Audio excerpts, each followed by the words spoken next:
لجپال جدا رکھوالا ہے انہوں کون مٹاون والا ہے ساڈی اس سونے نال لگ گئی ہے ساڈی اس سونے نال لگ گئی ہے جیڑا توڑ نبھاون والا ہے اللہم صلی علی سیدنا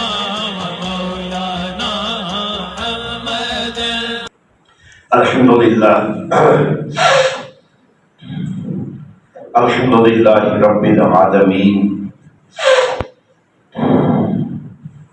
والعاقبۃ للمتقین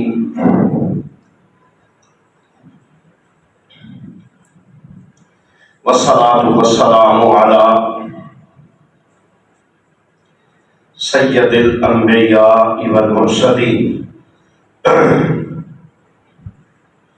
وعلى آلہ وصحبہ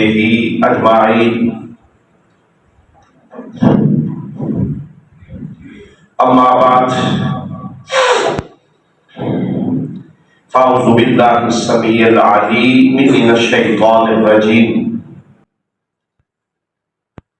بسم اللہ الرحمن الرحیم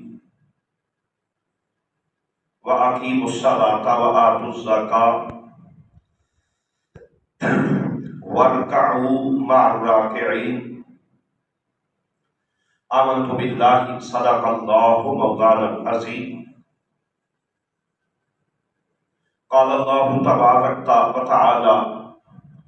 فی المقام الآخر وما خلقت الجن والانس الا لیعبدون آمنت باللہ صدق اللہ مولانا العظیم ان اللہ وملائکتہ یصلون علی النبی یا ایھا الذین آمنوا صلوا علیہ وسلموا تسلیما اللہم صل علی سیدنا ومولانا محمد وعلى آلہ وصحبہ وبارک وسلم مولایا صلی وسلم دائما ابدا علی حبیبک خیر الخلق کلہم یا رب بالمصطفی بلغ مقاصدنا واغفر لنا ما مضى یا واسع الکرم مولایا صلی وسلم دائما ابدا علی حبیبک خیر الخلق کلہم صلاۃ و سلاما علیک یا سیدی یا رسول اللہ وعلی آلک و صحبک یا حبیب اللہ صلاۃ و سلاما علیک یا رحمۃ للعالمین وعلى آلک وصحبک یا جد الحسن والحسین اللہ پاک کی حمد و ثنا اس کے پیارے حبیب مکرم علیہ السلام والسلام کی تعریف و توصیف کے بعد اللہ وحدہ لا شریک کا کروڑ لطف و کرم ہے جس پروردگار کی مدد و نصرت اور فضل و کرم سے ہم اللہ وحدہ لا شریک کی رضا اور خوشنودی کے لیے مسجد میں جمع ہیں۔ میرا نام ہم سب کا مل بیٹھنا اپنی بارگاہ لازوال میں شرف قبولیت سے نوازے اور ہم سب کے لیے اپنی اور اپنے حبیب علیہ السلام کی قربت کا سبب بنائے۔ قرآن حکیم کی دو مقامات سے تلاوت کرنے کا شرف حاصل ہوا، جس میں ایک جگہ اللہ کریم انسان کی پہچان اس کا وتیرہ اور راستہ بیان فرما رہے ہیں، اور وہی بات پہلے مقام پر سورہ بقرہ میں وَأَقِیمُوا الصَّلَاةَ وَآتُوا الزَّکَاةَ وَارْکَعُوا مَعَ الرَّاکِعِینَ حکم کی صورت میں یہاں بھی عبادت کا حکم دیا، کیونکہ نماز بھی تو عبادت کا درجہ رکھتی ہے، اور دوسری جگہ کہ وَمَا خَلَقْتُ الْجِنَّ وَالْإِنسَ إِلَّا لِيَعْبُدُونَ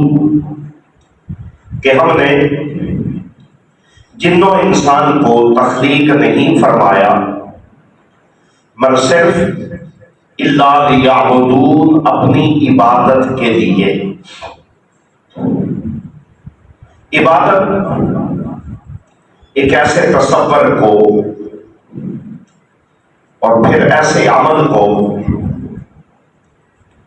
اور پھر ایسے راستے کو کہا جاتا ہے کہ جس کے بغیر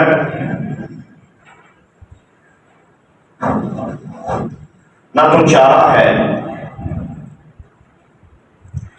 نہ ہی انسان گزارا کر سکتا ہے، اور اس کے لیے جو ضروری امر ہے وہ یہ ہے کہ پہلے تو انسان اللہ کو پہچانے، اللہ کی معرفت حاصل کرے، اور اللہ کی معرفت کے لیے پھر اس کے رسول صلی اللہ علیہ وآلہ وسلم کے راستے کو اپنایا جائے، چونکہ وہ ایک ہی راستہ ہے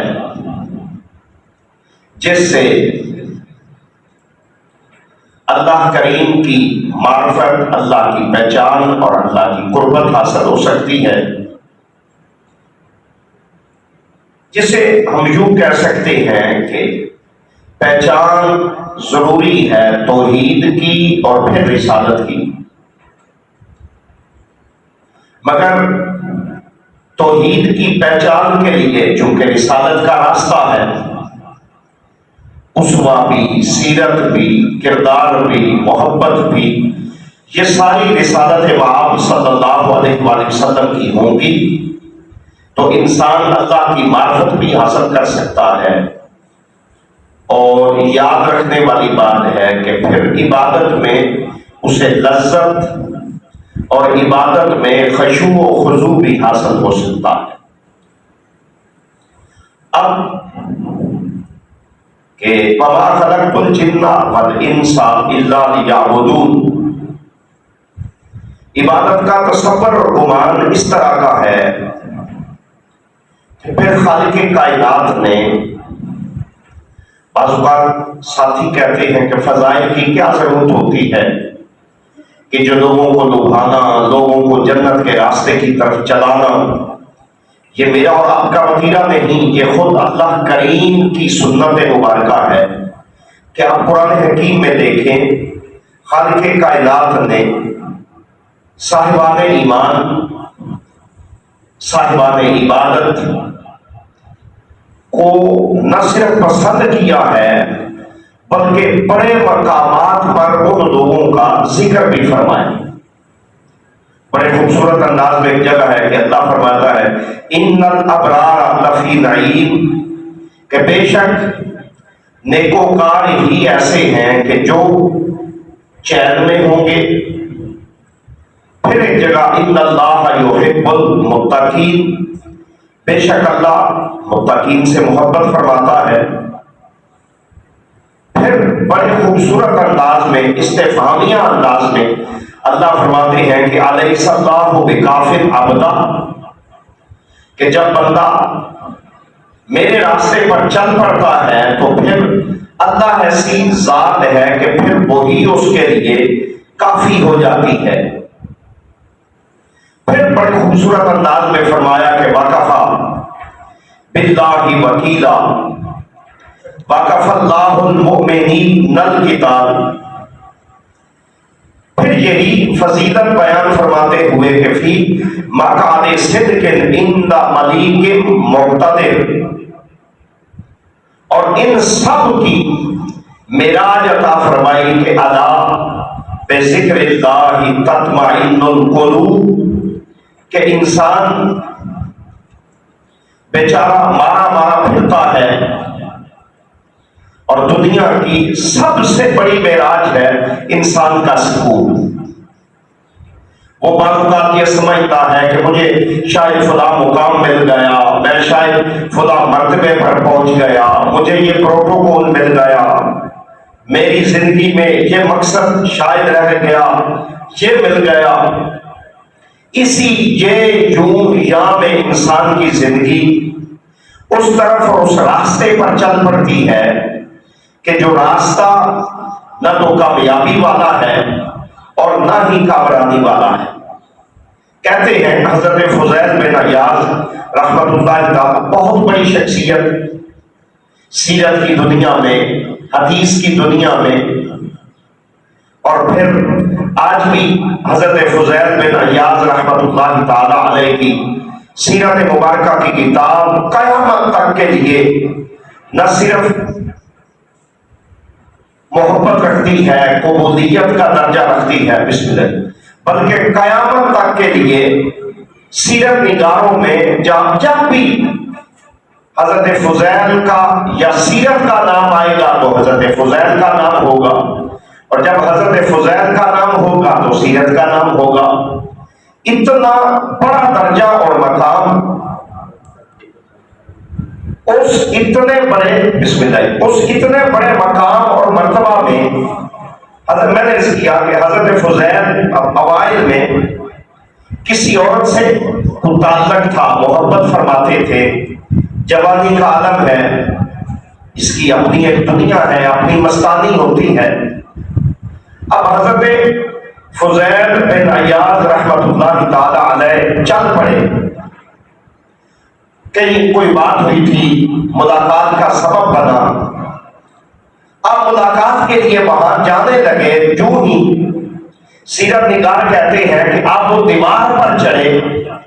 کہیں کہیں قریب قاری بیٹھا تھا اور وہ تلاوت کر رہا تھا کہ کیا ابھی وقت نہیں آیا کہ ایمان والوں کے دل اللہ کے ذکر اور تعلق سے پھٹ جائیں۔ اتنی بات سننا تھی، آپ دیوار پر تھے یا دیوار کے قریب تھے، واپس پلٹے، اللہ کو مخاطب کر کے کہتے ہیں میرے مالک وہ وقت آ گیا، میں اس وقت کو مانتا ہوں اور تیرے ساتھ عہد یہ کرتا ہوں کہ آئندہ زندگی تیری مرضی کی ہوگی، فضیل بن عیاض کی مرضی نہیں ہوگی۔ ہمارے ہاں میرا اور آپ کا بھی تصور ہے، توبہ بھی ہے، گمان بھی ہے، پر میں نے اس کیا کہ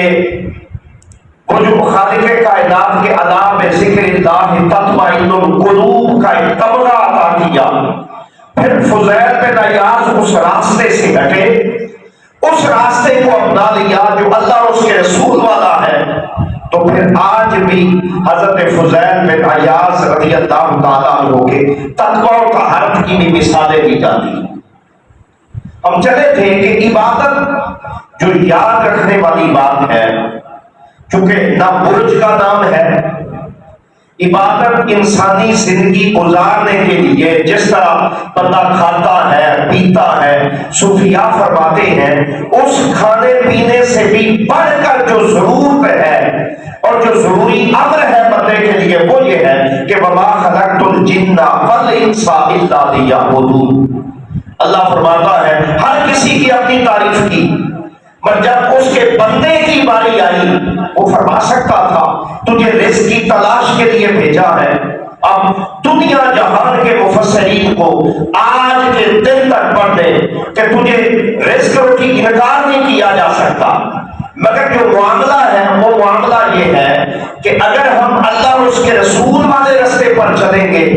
یاد رکھ لیں رزق پھر بھی وہی ملے گا جو اللہ کی مرضی ہے۔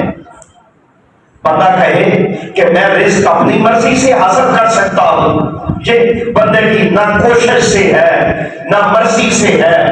یہ شرط ہے کہ اللہ نے شرط رکھی ہے میری مرضی ہے میں تجھے کتنا عطا کروں۔ ہاں اس میں بندے کے اعمال کی شرط ہے، اس میں بندے کے وتیرے کی شرط ہے، اس میں بندے کے تقوی اور طہارت کی شرط ہے، مگر میری اور آپ کی ہماری بد نصیبی کہ ہم اس راستے کی بجائے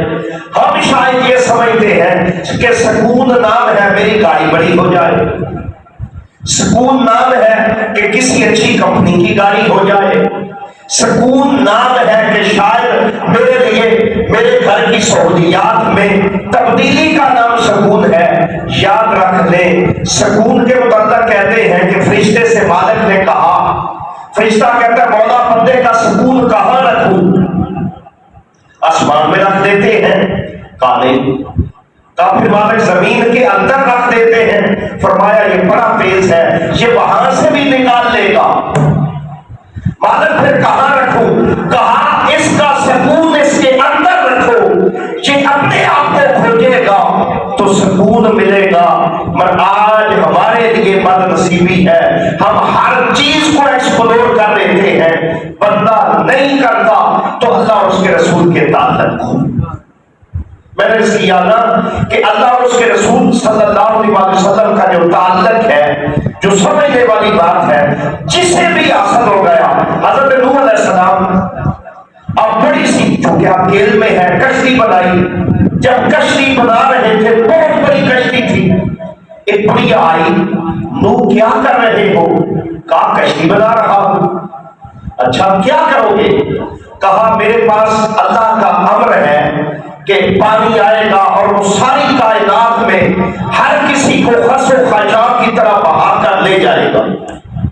اچھا تو کیا کرنے لگا ہے؟ کہا میں یہ کرنے لگا ہوں کہ جو اس کشتی میں بیٹھ جائے گا وہ بچ جائے گا۔ اچھا اب بڑھیا ہے، بوڑھی عورت ہے، وہ کہتی ہے نوح علیہ السلام میرا ایک کام کرے۔ آپ نے فرمایا کہو۔ حضور کام یہ ہے کہ جب آپ کشتی چلانے لگے مجھے بلا دیں۔ اب وہ ہو کی سزائیں لگانے والی تھی، اللہ کے نبی چونکہ مصروفیت تھی، وقت تھا، جو ہر چیز کا جوڑا رکھنا تھا، کشتی میں لوگوں کو جو سوار ہونے تھے ماننے والے حضرت نوح کے، ان سب کو لیا۔ جہاں جس منزل پر پہنچنی تھی کشتی جب وہاں پہنچ گئی، حضرت نوح فرماتے ہیں یار میں نے تو اس بڑھیا سے وعدہ کیا تھا، وہ بات چلی نا کہ رزق کے، میں نے تو اس بڑھیا سے وعدہ کیا تھا۔ اب دوڑے دوڑے واپس آئے، جب پانی پہاڑوں کے اوپر چلا گیا تھا، سب کچھ بہا کر لے گیا۔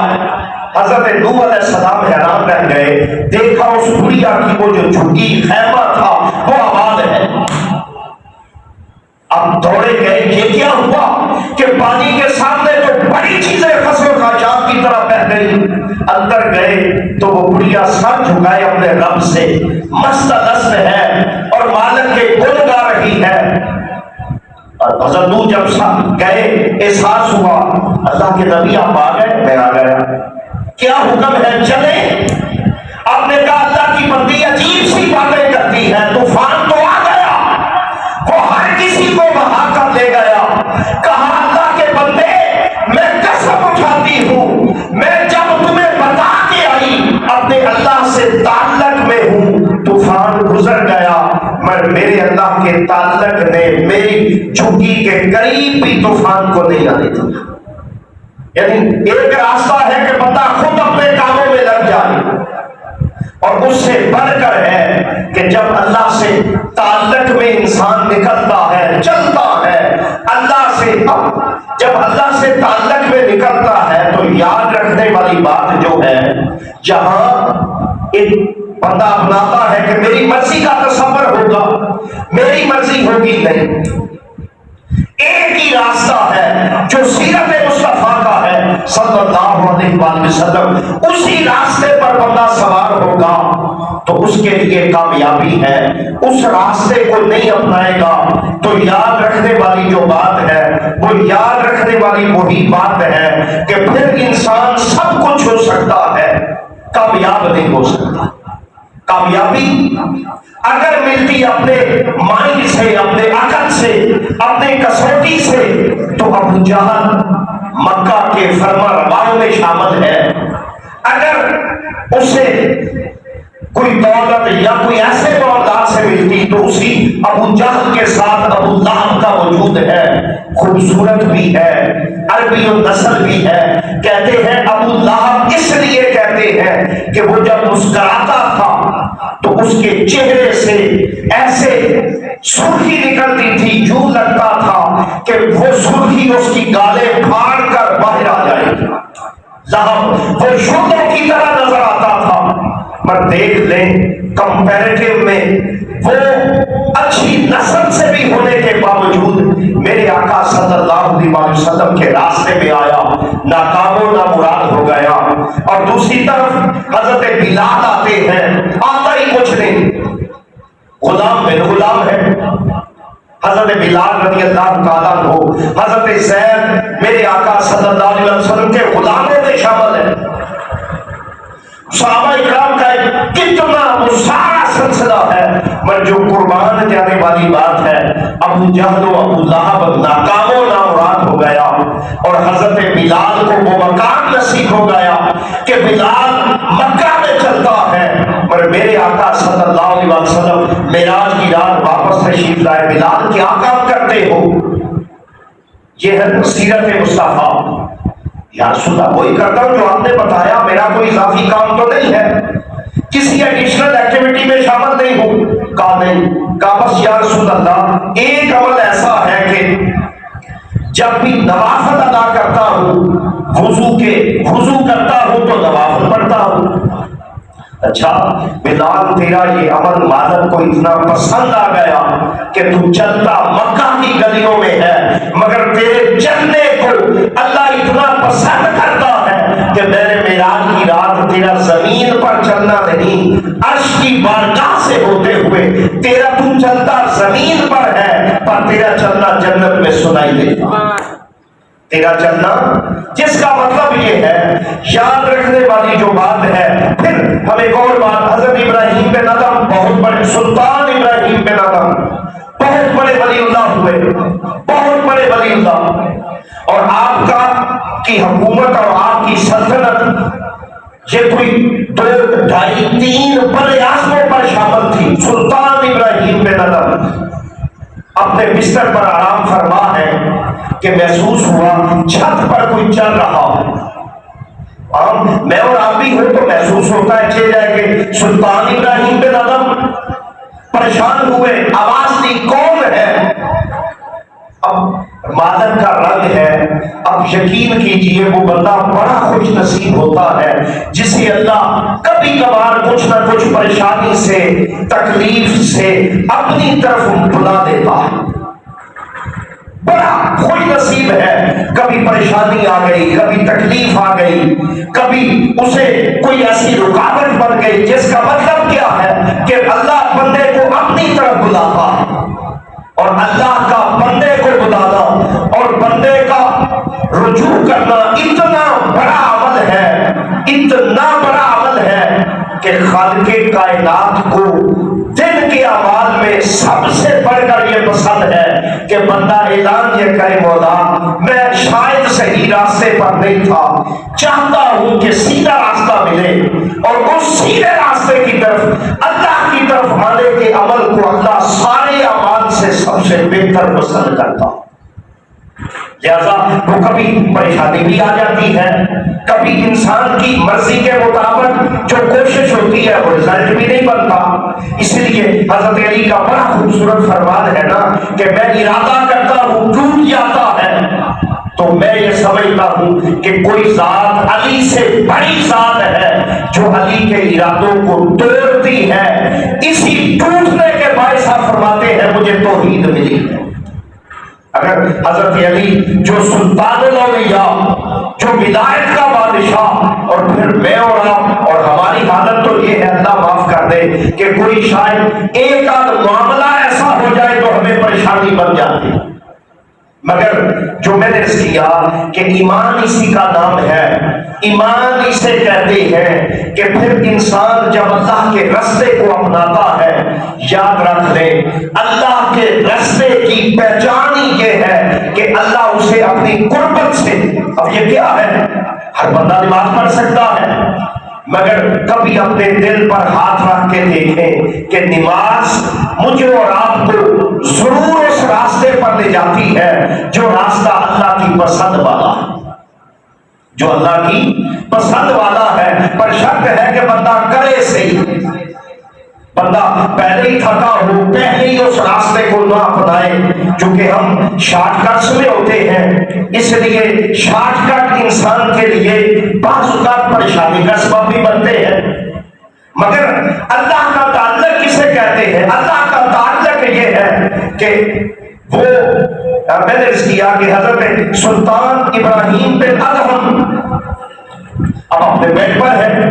کہا کون ہے؟ کہا میں اللہ کا بندہ ہوں۔ کہا اللہ کا بندہ ہے تو ادھر کیا کرنے آیا ہے؟ کہا بھائی میرا اونٹ گم ہو گیا، میں اسے تلاش کر رہا ہوں۔ ابراہیم بن ادہم کہتے ہیں عجیب مافوق الفطرت شخص ہے، بابا اگر تیرا اونٹ گم ہو گیا تو مجھے بتا کہ اونٹ گم ہو جائے تو وہ کبھی چھتوں سے بھی ملا ہے؟ اتنی بات کرنا تھی کہ وہ جو بھی تھا اس نے کہا ابراہیم بن ادہم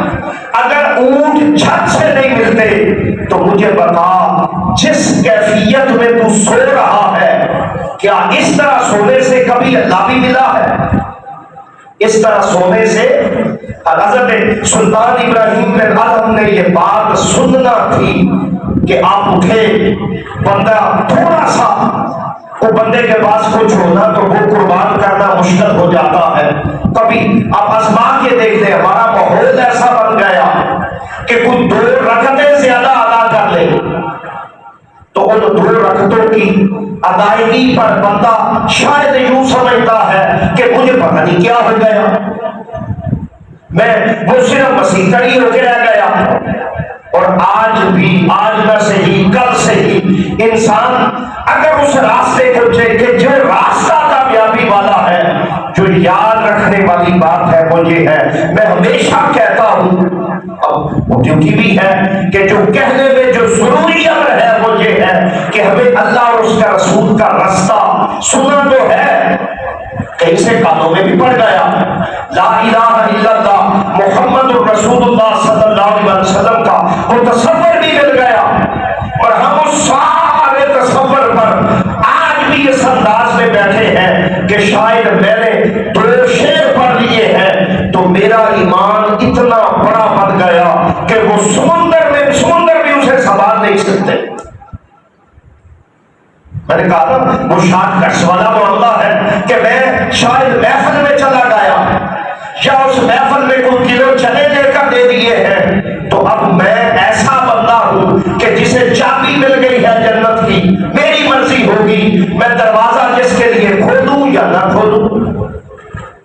جس کا مطلب کیا ہوتا ہے؟ جس کا مطلب یہ ہوتا ہے کہ ہمیں کبھی بھی اللہ اور اس کے رسول صلی اللہ علیہ وسلم کا نہ تعلق حاصل ہوتا ہے نہ اس پر چلنا نصیب ہوتا۔ کیوں؟ اس لیے کہ جب مجھے پتا ہے میں اپنے آستان پر گیا تو میرے لیے سب کچھ ہو گیا،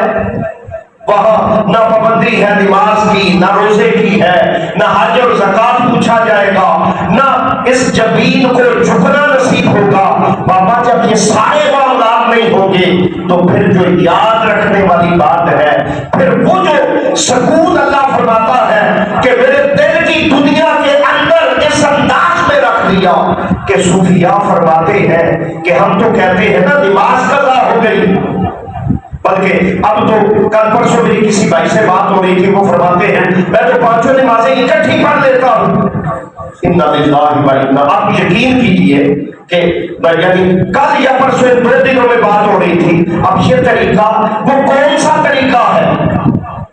صرف وہی طریقہ ہے کہ دل کو وہ لگنا نصیب نہ ہوا، ورنہ حضور صلی اللہ علیہ وسلم کے تابعی ہیں یا بعض محدثین کے نزدیک صحابی، آپ نے آنکھوں کا آپریشن کروایا، ڈاکٹر کے پاس گئے، اس نے کہا تیرا آپریشن کریں گے، آپ نے کہا اسی لیے آیا ہوں۔ اس نے کہا ایک شرط ہے کہ تجھے 1 یا 2 دن کے لیے سجدہ نہیں کرے گا۔ اس نے ڈاکٹر کا وہ انسٹرومنٹ روک لیا، کہا حکیم صاحب رک جائیں، میں آنکھوں کی قربانی دے سکتا ہوں، اندھا رہ سکتا ہوں، مگر اس کی جگہ آپ کہیں کہ میری زندگی، میرے دن، پورے دن میں نماز بھی ادا کروں مگر میں سجدہ نہ ادا کروں، تو میں یہ سمجھتا ہوں میری آنکھ ضائع ہوتی ہے تو ہو جائے، مگر میں اللہ کی بارگاہ میں سجدے کے بغیر نہیں رہ سکتا۔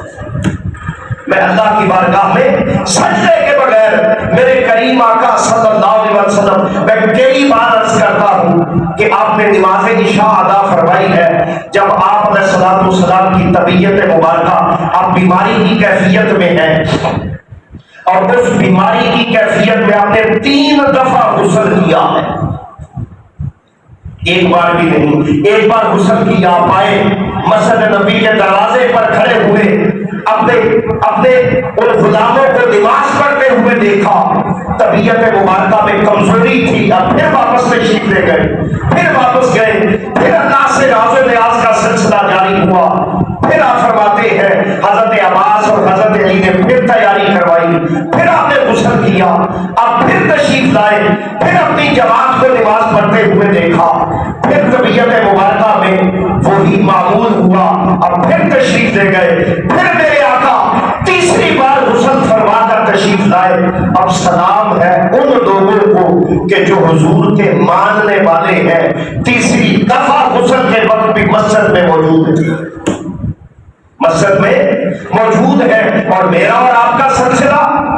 حضور علیہ الصلوۃ والسلام کا فرمان ہے کہ مومن مسجد میں ایسے ہیں جیسے مچھلی پانی میں ہے، مگر آج میں اور آپ چونکہ تھوڑا سا اپنا ٹیسٹ لیں گے کہ آپ میرا اور آپ کا کتنا وقت گزرتا ہے مسجد کے ساتھ، مسجد کے معاملات میں۔ اگر یہی ضروری تھا تو کیا حضور صلی اللہ علیہ وسلم کے لیے تو آسان حل تھا کہ نماز گھر ادا کر لی جائے، مسجد کی ضرورت ہی نہیں۔ کوئی دنیا جہان میں ایک بھی حدیث مبارکہ کے جس میں میرے آقا صلی اللہ علیہ وسلم نے بغیر عذر کے فرض نماز گھر پڑھنے کی اجازت دی ہو، ایک نماز بھی میں نے کیا بغیر عذر کے، کہ جو بندہ مسجد میں نہ ادا فرما سکے کہ مفتی بن گیا، علامہ بن گیا ہے، قاری صاحب بن گئے ہیں، تو ان کے قاری صاحب بننے کا مطلب یہ ہے کہ وہ اپنی مرضی سے نماز ادا کر لے، تو وہ نماز تو وہ آغاز ہے، مگر اس آغاز سے آگے کہ وما خلقت الجن والانس الا لیعبدون، کہ میرا مالک فرماتا ہے کہ میں نے تیری تو پہچان ہی یہ رکھی ہے، اور وہ پہچان کیا ہے کہ وہ پہچان یہ ہے کہ تیرا سر اس سجدے میں حاضر رہے، اور اس سر پر سجود ہونے کا کمال یہ ہے کہ جسے یہ لذت حاصل ہو گئی، اس لذت میں خالق کائنات نے وہ عجیب سا کمال اور برکتیں عطا کی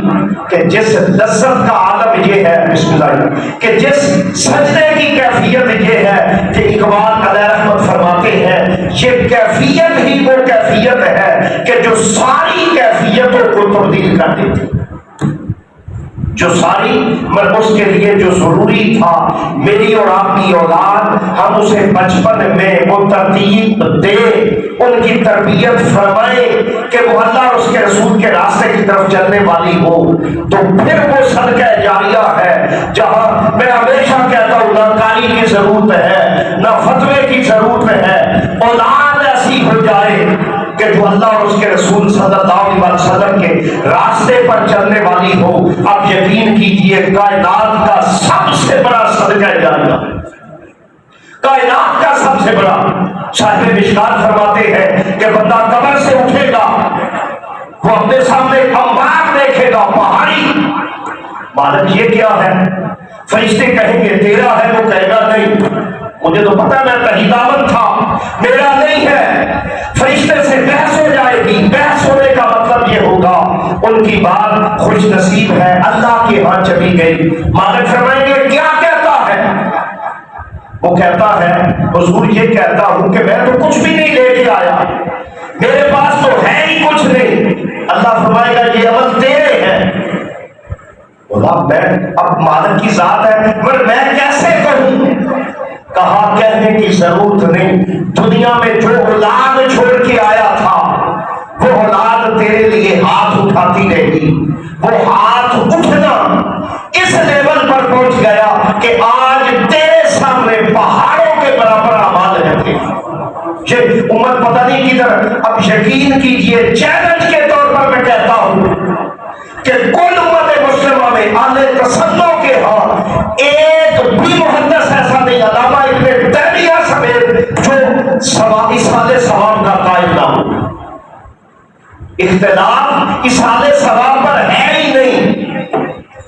ہاں، جس بیچارے نے وہ پکی روٹی پڑی ہے یا اتنا پڑا ہے کہ صرف میں سوشل میڈیا پر گمراہی پھیلاؤں گا، اس کی بات نہیں کرتا۔ میں نے اس کیا ایک روایت مبارکہ بھی جس پہ اصحاب ثواب کا رد ہو۔ اب کہ میں اور آپ اگر والدین کے لیے دعا نہیں کرتے تو اب پہلے تو والدین کو سوچنا چاہیے کہ ہم سے کیا عمل ہوا ہے کہ ہماری اولاد پیچھے سے کچھ پڑھتی نہیں، یا دوسری طرف یہ ہے کہ ہم نے جب دنیا جہان کی باتیں انہیں پڑھائی، تعلیم دی، انسٹیٹیوشنز میں بھیجا، ان کی تربیت نہ کر سکے، تعلیم کی انتہا پر پہنچ گئے، مگر تعلیم کی انتہا پر ہونے کے باوجود اللہ معاف کر دے شاید ایسا ذہن ہے کہ پنجگانہ نماز ادا کرتے ہوئے شاید نماز بھی صحیح پڑھنی نہ آتی ہو، شاید نماز بھی ابھی بھی آپ کبھی دیکھ لیں جو بزرگ نماز پڑھتے ہیں۔ ہم نے ادھر کوئی سلسلہ شروع کیا تھا تو ابھی وہ ہمارے نمازی نہیں ہے تو ان سے پہلے بار آدھے سے زیادہ التحیات کا تلفظ صحیح نہیں آتا تھا۔ اب بھی میں اور آپ اگر اپنے آپ کو کہیں گے تو رب جعلنی پڑھنا نہیں آتا، رب جعلنی ہر بندہ کہتا، جس کا مطلب ہی کیا ہے کہ جس کا مطلب یہ ہے کہ ہم نے دین کے لیے کچھ وقت نکالنا اور دین کے راستے پر چلنا۔ رہی بات دین کی تو وہ اس کلام کا نام ہے، وہ اس عظمت کا نام ہے۔ آپ یقین کیجئے اللہ اس کے رسول صلی اللہ علیہ وسلم کے راستے کو بندہ اپناتا ہے، وہ اپناتا بعد میں ہے مگر خالق اسے وہ کمال عطا کرتا ہے، وہ عظمت و سطوت عطا فرماتا ہے کہ جو ساری کائنات مل کر بھی حاصل نہیں کر سکتا۔ میں نے اس کیا کہ حضرت ابراہیم بن ادہم سے پھر بندہ کہتا ہے کہ یہ کیسے ممکن ہے کہ تو کہتا ہے اونٹ جھٹ سے نہیں ملتا، صحیح بات ہے مگر یہ بتا کبھی بیڈ پر سونے سے بھی اللہ ملا؟ اتنی بات سننا تھی، اختیار چھوڑ دیا، اقتدار چھوڑ دیا، ایک گدڑی اٹھائی، اسے لے کر جنگل میں چلے گئے، جنگل میں اللہ اللہ کرنا حاصل ہوا، جب اللہ کی قربت نصیب ہو گئی اسی گدڑی کو سی رہے تھے کہ اسی راستے پر یا آپ کا کوئی وزیر یا آپ کے بعد جو بادشاہ آیا، اس نے کہا ذرا رک جائے، اسے تنگ کر دے۔ وہ اتر کے کہا ابراہیم بتا، ایک بار تو سلطان تھا، لوگ تیرے نام سے ڈرتے تھے، ابراہیم بن ادہم ایک وجود تھا۔ اب دیکھا صحیح بات ہے تو کہا مجھے یہ بتا، آسان سی بات ہے کہ اس راستے کو چھوڑ کر مولوی بنا تو کیا حاصل ہوا، کیا مل گیا تجھے؟ ٹوپی آ گئی، داڑھی آ گئی، تسبیح آ گئی، ہو کی صدا آ گئی۔ اب نے کہا بات سن، اسے قریب بٹھایا، قریب بٹھا کر جس سوئی سے وہ گدڑی سے سی رہے تھے اسی سوئی کو پانی میں پھینک دیا۔ جب پانی میں پھینکا تو اس نے کہا اب یہ نئی بات کرنے لگا ہے، یہ تو واقعی کھسک گیا ہے مولوی، مینٹلی اپسیٹ ہو گیا، اس کے لیے تو کسی سائیکالوجسٹ یا سائیکالوجسٹ کی ضرورت ہے، اتنی بات کرنا تھی۔ ابراہیم بن ادہم فرماتے ہیں اللہ کی مخلوق، میری سوئی پانی میں گری ہے اور میرا تقاضا ہے کہ میری سوئی واپس کی جائے۔ حضرت سلطان ابراہیم بن ادہم رحمۃ اللہ تعالیٰ علیہ کا یہ کہنا تھا کہ لوگ بیان کرتے ہیں کہ سوئیاں، مچھلیاں اپنے منہ میں سوئیاں لے کر باہر آ گئی، آپ نے فرمایا ان میں سے کوئی بھی نہیں ہے، وہ سامنے بیٹھا تھا۔ اب نے کہا تجھے پتہ ہی نہیں چلا، تو یہ سمجھتا ہے کہ چار بالوں کا نام داڑھی ہے، تو یہ سمجھتا ہے کہ ٹوپی ایک بوجھ کا نام ہے، نہیں، میں تجھے یہ بتاتا ہوں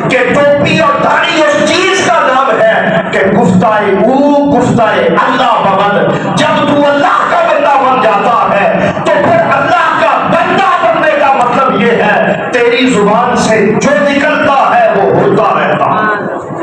جو شرط ہے کہ تو جو کہتا ہے وہ ہو جاتا ہے۔ میرے آقا کا فرمان ہے صلی اللہ علیہ وآلہ وسلم کہ جب بندہ مومن اللہ کی قربت کا سفر طے کرتا ہے، سفر طے کرنے کا مطلب یہ ہوتا ہے کہ اللہ کی قربت کی طرف سفر سے، وہ نوافل سے، اللہ پھر فرماتا ہے میں اس کے کان بن جاتا ہوں، میں اس کی آنکھیں بن جاتا ہوں، میں اس کی زبان بن جاتا ہوں، حتیٰ کہ میں اللہ اس کے پاؤں بن جاتا ہوں جن سے وہ چلتا ہے اور وہ چلتا اس مقام تک جاتا ہے۔ سیدی و سندی و مولائی خواجہ بہاؤالدین نقشبند رضی اللہ تعالی عنہ، شاہ نقشبند اور میر میرا اوائل میں تھے اپنے شیخ سے قربت میں، اس میں اوراد و وظائف میں اور اس میں اپنے شیخ کی بارگاہ میں قبول تھے، وہاں سے چلے۔ اب جی آج کے دور میں نہیں ہے کہ کوئی ایک آدھ بندے کو ولایت سے جلن ہو جاتی ہے یا کوئی بندہ اللہ کے ولیوں سے جلتا ہے یا کسی کے لیے پریشانی بنتی ہے، بابا نہیں، یہ تو قیامت تک رہے گا، یہ ازل سے ہے، ابد تک ہے، پہلا ولی ہے۔ ابھی ولایت کا اقرار ہے مگر اعلان ہی نہیں کیا، مگر ولایت چیز ہی ایسی ہے اعلان بعد میں ہو، منکر پہلے پیدا ہو جاتا۔ لہذا یہ پریشانی کی بات ہی نہیں ہے، ولایت کہتے ہی سے ہے۔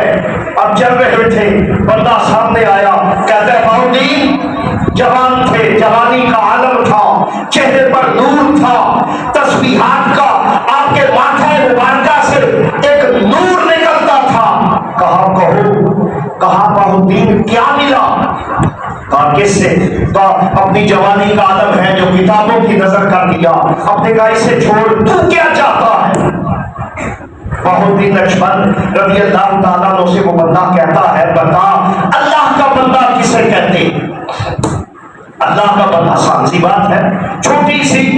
کہ بالکل دو جمع دو کی طرح اللہ کا بندہ کسے کہتے ہیں؟ بہاؤالدین فرماتے ہیں اللہ کا بندہ اسے کہتے ہیں جس سے کہے تو مر جا تو وہ مر جائے۔ اب اللہ کی شان میں نے کیا کہ بخاری کی روایت ہے، پھر صاحب مشکات نے نقل کی اور جس کا میں ذمہ دار ہوں، اب جمعہ کے بعد تشریف رکھے آپ کو پڑھ کے بخاری پیش کر دیتا ہوں۔ اب اللہ کا اعلان تھا کہ پھر وہ اپنی زبان سے نہیں بولتا، پھر وہ اپنی سماعت نہیں کرتا، پھر وہ اپنے پاؤں سے نہیں چلتا، پھر وہ اپنے ہاتھوں سے کام نہیں کرتا۔ بہاؤالدین کی زبان سے نکلنا تھا کہ جس سے کہے تو مر جا وہ مر جائے، اتنی بات کرنا تھی۔ جس سے کہا تو مر جا تو وہ بندہ مر گیا، بندہ مر گیا۔ جوانی تھی، میرا شیخ بھرپور جوانی میں پھر واپس دوڑے اپنے شیخ کی بارگاہ میں، کہتے ہیں بابا جی آپ کا سانس پھولا ہوا تھا۔ کہا کیا ہوا بہاؤالدین؟ حضور ہونا کیا تھا، میں گیا راستے میں ایک بندہ تھا، اس نے پوچھا ولی کسے کہتے ہیں؟ میں نے کہا کہ بابا ولایت کی پہچان ہے کہ اس کی زبان سے جو نکلے وہ ہو جاتا۔ اچھا، آپ کے شیخ کھڑے ہو گئے، کہا پھر کیا ہوا؟ حضور ہونا کیا تھا کہ میں نے اسے کہا مر جا، میری زبان سے یہ نکلنا تھا کہ اللہ نے اسے موت طاری کر دی۔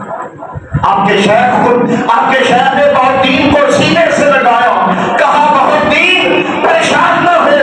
یہی تو دیکھنا تھا، تو اللہ کے راستے میں قربت کی ان منازل کو طے کر رہا ہے، پریشان نہ ہو، جس زبان سے تو نے کہا مر جا وہ مر گیا ہے، واپس لوٹ جا، اسی زبان سے پھر اس مردہ کو زندہ کرنے کے لیے اللہ سے کہہ، جس زبان سے زندہ مر سکتا ہے اللہ پھر مردے کو زندگی بھی دے سکتا۔ مگر یاد رکھیں ولایت کے لیے جو شرط ہے، ہم یہ سمجھتے ہیں کہ وہ نامدرد ہو گیا، وہ کو نشے کی کیفیت میں چلا گیا تو حضرت صاحب اس کیفیت میں نہ ولایت کی جو بنیادی شرط ہے وہ شرط یہ ہے کہ اللہ کا ولی ہونے کے لیے پہلا مرحلہ اور دروازہ یہ ہے کہ